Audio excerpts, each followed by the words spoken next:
Hello' student, আজিলৈ আহিছোঁ মই তোমালোকৰ কাৰণে ক্লাছ 10ৰ মেথছৰ চেপ্টাৰ 3ৰ কেইটামান ইম্পৰ্টেণ্ট MCQ।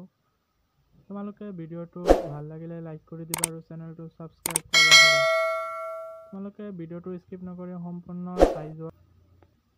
ইয়াত যিবোৰ MCQ আছে এইবোৰ খুবেই ইম্পৰ্টেণ্ট হয়। ইয়াৰ পৰা তোমালোকৰ যিকোনো পৰীক্ষাত MCQসমূহ আহিব পাৰে আৰু আহিবৰ সম্ভাৱনা খুবেই বেছি। তোমালোকে ভিডিঅ'টো স্কিপ নকৰি সম্পূৰ্ণ চাই যোৱা আৰু ইয়াত এনচাৰসমূহো দিয়া আছে, তোমালোকে এবাৰ চাই মিলাই যাবা। আৰু যদি কিবা বুজি নোপোৱা তেন্তে কমেণ্টত জনাবা। তোমালোকে যদি আমাৰ হোৱাটছআপ চেনেলটোত জইন হোৱা নাই তেন্তে জইন হৈ যাবা।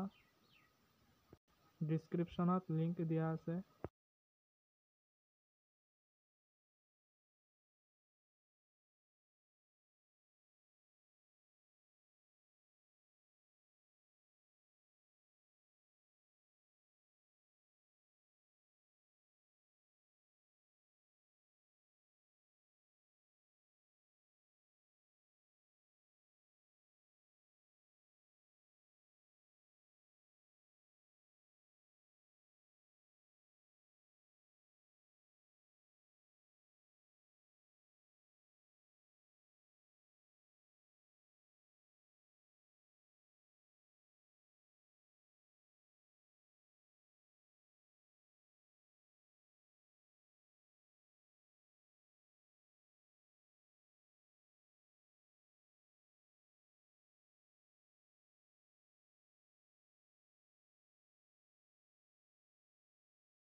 আজিৰ ভিডিঅ'টো ইমানখিনিয়ে আছিল। তোমালোকে ভিডিঅ'টো লাইক কৰি চেনেলটো ছাবস্ক্ৰাইব কৰি ৰাখিবা।